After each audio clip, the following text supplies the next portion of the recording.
फिर से आ गए हैं हम आपकी एक नई वीडियो के साथ। तो स्वागत है आपके अपने YouTube channel PS education institute में। अगर आप मेरी वीडियो को पहली बार देख रहे हो तो वीडियो को लाइक कर देना, चैनल को सब्सक्राइब कर देना। तो आज का जो टॉपिक सब वो बहुत इंपॉर्टेंट रहने वाला है, क्योंकि आज जो लेकर के आए हम प्रैक्टिस सेट लेकर के आए हैं, उसका नंबर 8 है।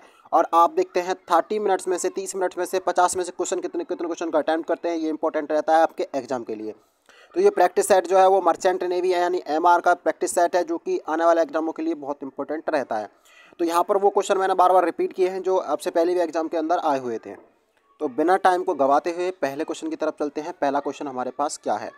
तो हमारा पहला क्वेश्चन है, ग्रीनविच मीन टाइम्स से भारत का समय कितने घंटे आगे है, ये आपको बताना है। यानी कि जो ग्रीनविच जो मीन टाइम्स है उससे भारत का जो समय है वो कितने घंटे आगे है। तो इसका जो राइट आंसर हो जाएगा वो हो जाएगा 5.5 घंटे आगे है। तो ये आपको याद रखना है। अगला क्वेश्चन है, जो विमान वाहक पोत जो एडमिरल्स गोवर्स कॉर्प्स किस देश से खरीदा है।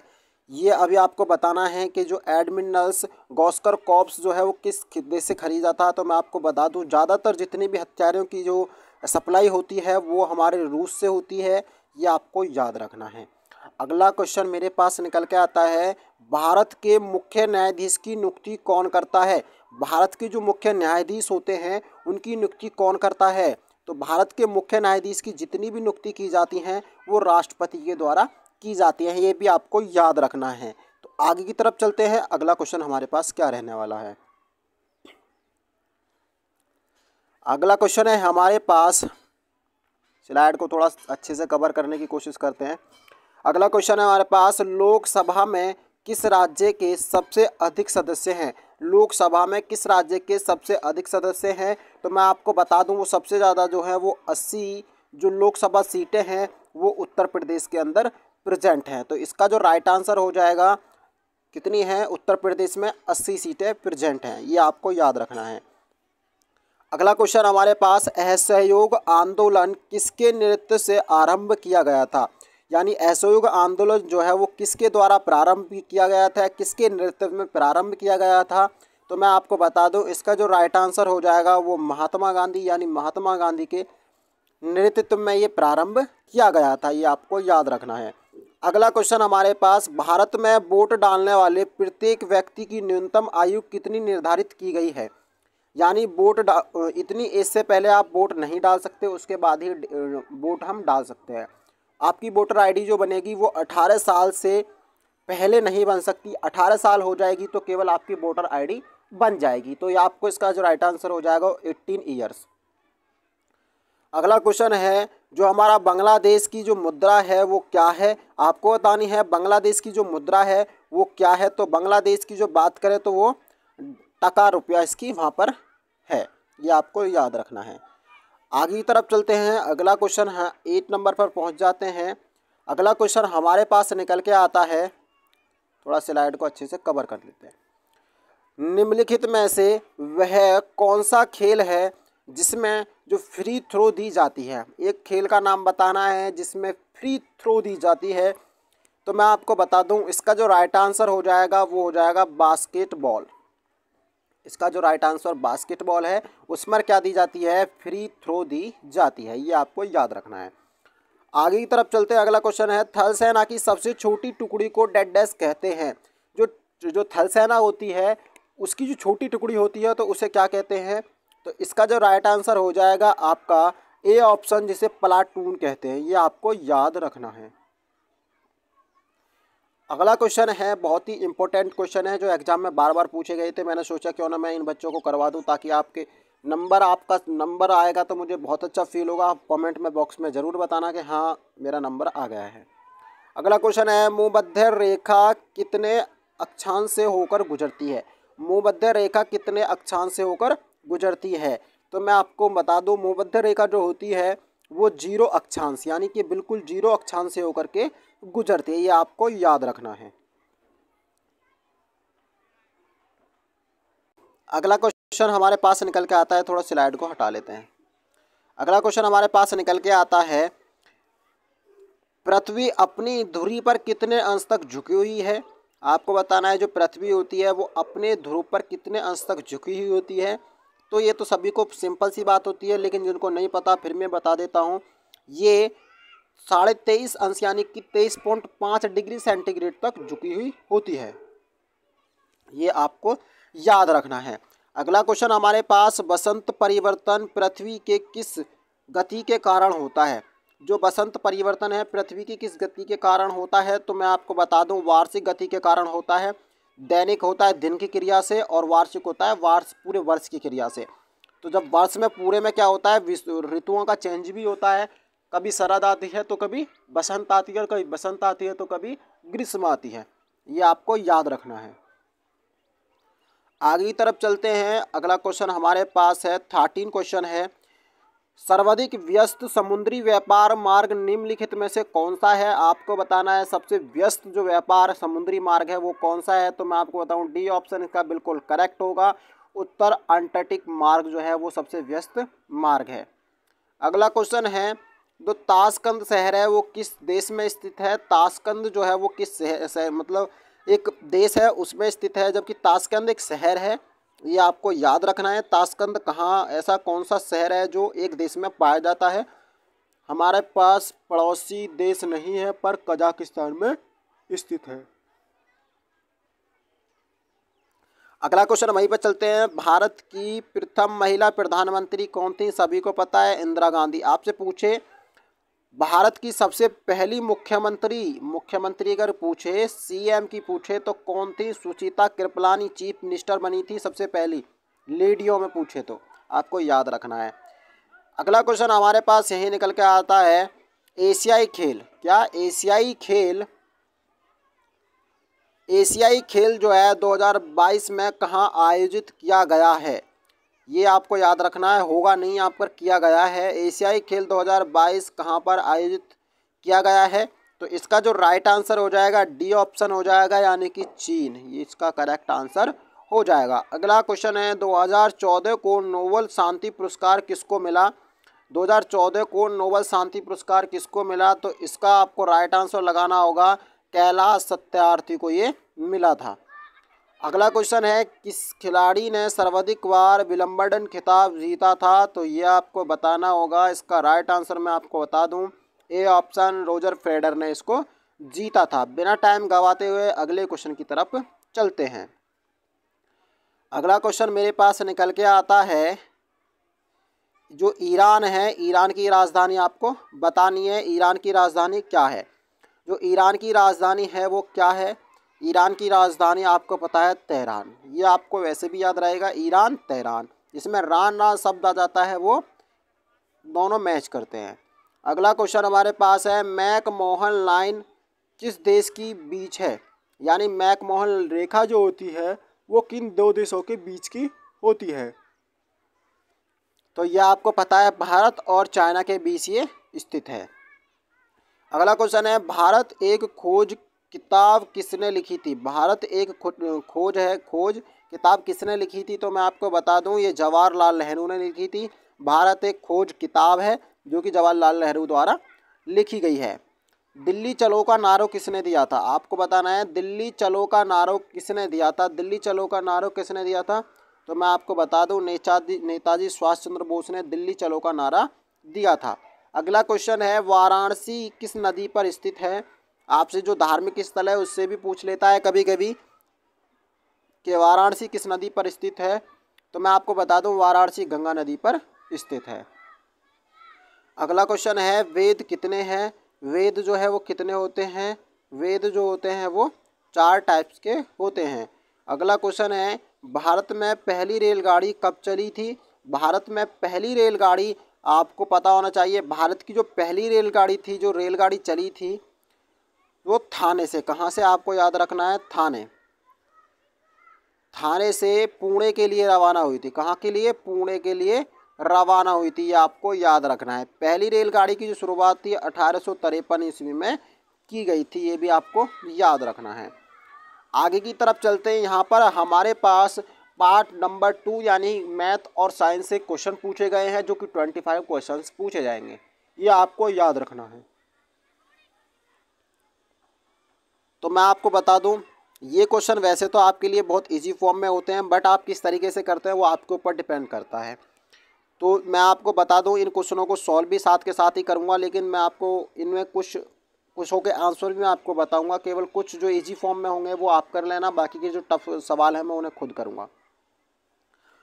हमारा एक त्रिभुज है जिसके कोणों की माप यानी कि 2:7:11 के अनुपात में है, तो कोण की माप याद कीजिए। अब कोण की माप पूछ रहा है, आपको पता है ना, इन तीनों को हम ऐड करेंगे। क्या करेंगे? ऐड करेंगे। कितना आ जाएगा टोटल? अगर हम ऐड करते हैं तो आपको बताना है टोटल कितना आ जाएगा। इसका जो निकल के आएगा 20 हो जाएगा। कितना निकल के आएगा? 20। इन तीनों को ऐड करते हैं तो कितना आता है? 20। अब हमें पता है जो हमारा ट्रायंगल बना होता है, क्या ट्रायंगल जो बना होता है, इसका जो संपूर्ण कोण होता है वो कितना? 180 अंश का होता है। हमें क्लियर सी पता होता है, बट हमें किस किस का निकालना है। अब देख लो किस किस के हमें निकालने हैं। अब वही चीज़ें हम लेंगे, बाकी की चीज़ें नहीं लेंगे। सबसे पहले हमें 2 का निकालना है, पहला कोण। अब क्या करेंगे हम? सबसे पहले इन तीनों का योग कितना आया था वो लिखना है नीचे 20, और मल्टीप्लाई कितना करना है? 180। 2 से 2, 0 से 0 काट लिया और 2 से 2 कट गया। हमारा क्या निकल के आया? 18। पहला रेशियो हमारा 18। ठीक, उसके बाद हम लिख लेंगे बाद में इसको थोड़ा। 18 निकल के आया। 2 का कितना था? 18। अब मुझे बताइए, इसमें आपको विकल्प समझाएगा। शुरू में क्या है? 16, यहाँ पर कितना है? 20, यहाँ पर कितना है? 25, यहाँ पर कितना है? 18। अगर आपको 7 का निकालना है तो आपको क्या करोगे? 7 लिखोगे, नीचे 20 लिखोगे और मल्टीप्लाई कितने कर दोगे? 118 का। तो 0 से 0 काट लिया, इसको इससे काट लिया, तो कितना गया? 9 7 63, यानी कि इसका बिल्कुल करेक्ट आएगा। बिल्कुल सही निकल के आता है आंसर, तो करेक्ट आना चाहिए ना। 63 निकल के आ रहा है। तो ये चीज़ें छोटी सी हैं, आपको ध्यान देनी होंगी। 63 आ रहा है पूरा, तो 18 63 इसका बिल्कुल करेक्ट आंसर हो जाएगा। ये आपको याद रखना है। अगला क्वेश्चन हमारे पास निकलता है एक वस्तु के क्रय मूल्य तथा विक्रय मूल्य का अनुपात इतना है, तो उस वस्तु का लाभ कितने % होगा। अब बेटा एक बात बताओ, जब भी डिफरेंट पूछता है क्रय मूल्य और विक्रय मूल्य में, तो इसको क्या करते हैं? घटा देते हैं। तो इसमें से जब घटाएंगे तो 1 आएगा, और इसके नीचे लिखा जाता है क्रय मूल्य, और इसका जब मल्टीप्लाई कितने करते हैं, क्योंकि 100 का होता है, 100 का होता है, इसको काटेंगे कितना आएगा? 20। अब 20% कहाँ पर है? तो यहाँ पर है। तो बेटा इसका राइट आंसर कितना आ जाएगा? ये हो जाएगा। ये छोटी छोटी चीज़ें होती हैं, आपको खुद ही करनी होती हैं। देखो अगला क्वेश्चन तुम खुद करोगे। अगला क्वेश्चन क्या है? कौन सी संख्या 90 से 40% कम है। तो बेटा 90 से 40% कौन सी संख्या कम है आपको बताना है। यानी कि 90 - 40 और बटे 100 में आपको कितना कर देना, सॉरी मल्टीप्लाई होगा और यहाँ घटेगा, और यहाँ पर 100 से मल्टीप्लाई कर देना। ये आपको आंसर इसका खुद ही मिल जाएगा। अगला क्वेश्चन हमारे पास फिर से निकल के आ जाता है। इसको आपको खुद ही करना होगा। मैं आपको बताऊं, इसको जब खुद करोगे तो काफ़ी बेटर समझ में आएगा मेरे हिसाब से, क्योंकि ये क्वेश्चन जो है इजी फॉर्म में है, बट आप करना नहीं चाहोगे। यदि 2 संख्याओं का अनुपात इतना है तथा एक लेस है तो उसका योगात्मक क्या है। आप खुद कर लेना, बहुत इजी है। मैं इसका आंसर आपको बता देता हूँ। इसका आंसर 45 आएगा, यानी 45। आगे की तरफ चलते हैं। 5 क्वेश्चन आ गया हमारे पास। देखो हमारे पास क्या है, 2.3 मल्टीप्लाई 2.3 मल्टीप्लाई 2.3, फिर हमारा है माइनस का चिन्ह 1, फिर वही नीचे संख्या दी गई है। सीधा कैलकुलेशन करना है, आपको खुद कर सकते हो। इसका जो राइट आंसर हो जाएगा वो 1.3 निकल के आएगा। क्या निकल के आएगा? 1.3 इसका आंसर निकल के आ जाएगा। अगला क्वेश्चन हमारे पास है, यदि 10 वस्तुओं का क्रय मूल्य 9 वस्तुओं के विक्रय मूल्य के बराबर हो तो लाभ होगा या प्रतिशत कितने, ये आपको बताना है। तो इसका जो राइट आंसर होगा मैं आपको पहले करके दिखा देता हूँ। 10 - के 1 कैरी अपॉन, और वस्तु का क्रय मूल्य हमेशा नीचे लिखा जाता है, सॉरी विक्रय मूल्य यहाँ पर नीचे लिखा जाएगा, और उसका जो होगा 100 मल्टीप्लाई ये हो जाएगा। तो इसका जो हम सॉल्व करेंगे तो इसका आएगा 1/9 × 100, और जब इसको सॉल्व करते हैं तो कितना आता है इसका आंसर, ये वाला निकल के आता है। बिल्कुल सिंपल है, आप आसानी से कर सकते हैं। अगला क्वेश्चन हमारे पास,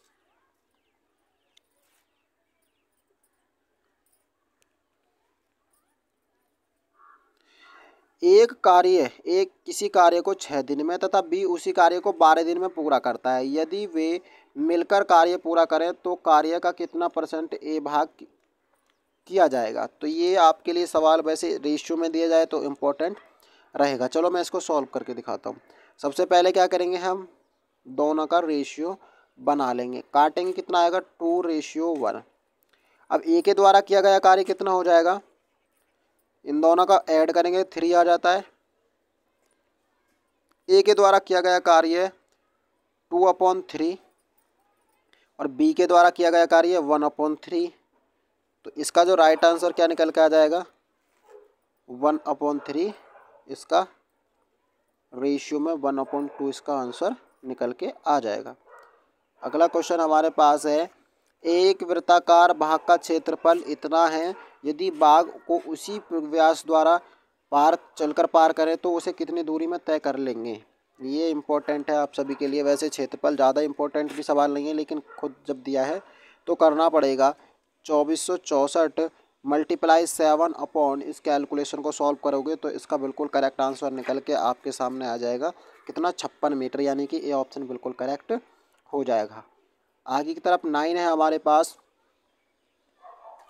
यानी 2/5 को प्रतिशत में बदलो, यानी 2/5 को प्रतिशत में बदलो। ये प्रतिशत में बदलने के लिए इसमें क्या करोगे आप, 100 का मल्टीप्लाई कर दोगे। क्या कर दोगे, 100 का मल्टीप्लाई कर दोगे। 5 से इसको काट लेते हैं तो कितना आता है, बिल्कुल करेक्ट इसका 40% आता है, यानी कि बी ऑप्शन बिल्कुल करेक्ट इसका आंसर निकल के आता है।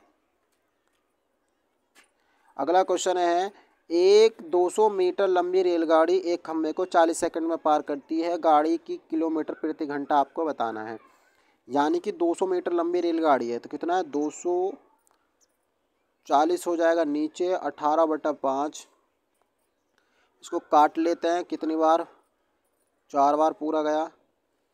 जब इसको सॉल्व करेंगे तो इसका आंसर कितना निकल के आएगा, जब आप पूरी मल्टीप्लाई कर लेते हैं तो विदाउट स्पेस की वजह से यहाँ कितना आता है, इसका निकल के 30, यानी 30 इसका बिल्कुल करेक्ट आंसर निकल के आता है। अगला क्वेश्चन है, 6x² प्लस के 5x माइनस के 4 एक गुणांक है, किसका गुणांक है ये आपको बताना है। यानी कि जब इसको सॉल्व करेंगे, इसको इसमें इसकी मल्टीप्लाई करते हैं 4 में तो कितना हो जाता है, 24 हो जाता है। 24 को तोड़ेंगे तो क्या टूटेगा इसका, ये आपको देख लेना, खुद ही इसको सवाल को करना। गुणनखंड दिया गया है, वैसे तो टूट जाएगा, लेकिन इसको जब तोड़ेंगे पूरी तरीके से तो ये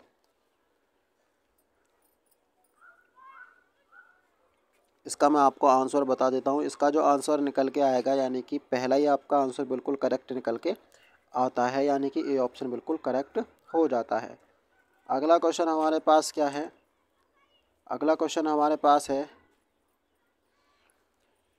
यदि x माइनस वाई बराबर 4 है और x y बराबर कितना है 32 है, तो x/y का मान याद कीजिए।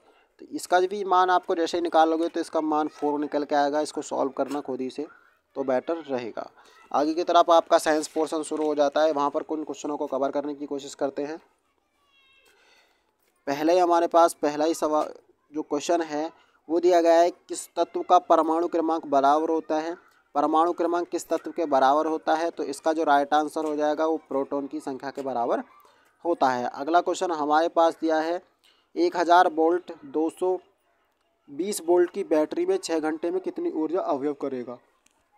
तो इसका जो आपको राइट आंसर मिलेगा, एक मैं आपको फॉर्मूला बता देता हूँ जिसे आप लगा करके आसानी से निकाल सकते हैं। तो उसका जो फॉर्मूला होगा, E= क्या होता है, E=W/T, यानी कि आप इसको लगाओगे, जैसे ही इसको लगाओगे तो इसका आपको आंसर बिल्कुल एक्यूरेट मिल जाएगा। इसका जो राइट आंसर निकल के आएगा, ये निकल के आएगा बी ऑप्शन 0, यानी कि 0.6, यानी 0.6 किलोवाट पर हावर्स, यानी कि बी ऑप्शन बिल्कुल करेक्ट हो जाएगा। अगला क्वेश्चन हमारे पास है, प्रकाश का पृथक्करण किस सिद्धांत पर निर्भर करता है। प्रकाश को जो पृथक्करण है वो किस पर निर्भर करता है, तो इसका जो राइट आंसर सी हो जाएगा, विक्षेपण पर निर्भर करता है। अगला क्वेश्चन हमारे पास है, सबसे बड़ा ग्रह कौन सा है। तो सबसे बड़े ग्रह की बात करें तो आपका जो सबसे बड़ा ग्रह है वो बृहस्पति ग्रह है। अगला क्वेश्चन हमारे पास है, जो एटम बम का सिद्धांत है वो क्या है। एटम बम का जो सिद्धांत है वो क्या है? तो एटम बम का जो सिद्धांत है वो नाभिक के विखंडन के पर आधारित होता है। यानी किस पर आधारित होता है? नाभिक के विखंडन पर आधारित होता है। ये आपको याद रखना है। अगला क्वेश्चन वहीं पर, प्रतिक्रिया जिसमें निकाय न तो ऊष्मा ली जाती है और नहीं दी जाती है उसे क्या कहते हैं? ना तो ऊष्मा को लेंगे और ना ही देंगे तो उसे क्या कहेंगे? उसे कहते हैं रुद्रशोप। क्या कहते हैं? रुद्रशोम जो कहते हैं उसे कहते हैं। अगला क्वेश्चन है, नाइट्रोजन में 7 परमाणु 7 इलेक्ट्रॉन हैं तो नाइट्रस ऑक्साइड में आयन कितने होंगे? ये भी इम्पोर्टेंट सवाल है आप सभी के लिए। वैसे तो यहाँ पर जो हमारे पास होंगे 7 प्रोटॉन और 10 इलेक्ट्रॉन प्रेजेंट होंगे। ये आपको याद रखना है। अगला क्वेश्चन हमारे पास है, हाइड्रोजन बम का मूल सिद्धांत क्या होता है? हाइड्रोजन, आपसे पहले एटम बम के बारे में पूछा गया था, अब पूछा गया है हाइड्रोजन बम के सिद्धांत के बारे में। यहाँ पर हाइड्रोजन बम की बात करें तो हाइड्रोजन बम जो होता है वो नाभिकीय संलयन यानी कि नाभिकीय विखंडन के द्वारा तो होता है हमारा हाइड्रोजन एटम बम, और नाभिकीय संलयन के द्वारा होता है हमारा हाइड्रोजन बम। सबसे भारी परमाणु है, सबसे भारी कण जो है वो कौन सा है? तो सबसे भारी कण की बात की गई तो एल्फा कण जो होता है वो सबसे भारी कण होता है। ये आपको याद रखना है। अगला क्वेश्चन हमारे पास निकल के आता है, आवेश हैं। यहाँ पर आवेश जो है वो क्या है? तो आवेश की बात की गई है, आवेश क्या है? तो आवेश जो पूछे आपसे तो आपको बताना है कि आवेश एक इलेक्ट्रॉन का प्रभाव है, यानी इलेक्ट्रॉन रिप्रेजेंट करने वाला होता है। आगे की तरफ चलते हैं, हमारे पास केवल 3 ही क्वेश्चन बचे हैं जो हमें पूरी तरीके से कवर करने हैं।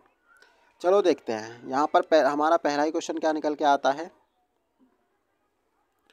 अशु गैस के रूप में प्रयुक्त गैस है। अशु गैस के रूप में प्रयुक्त गैस है। अशु जो गैस है उसके रूप में कौन सी गैस प्रयुक्त होती है? CCl3N2O2। ये आपको याद रखना है, यानी कि बी ऑप्शन बिल्कुल करेक्ट हो जाएगा।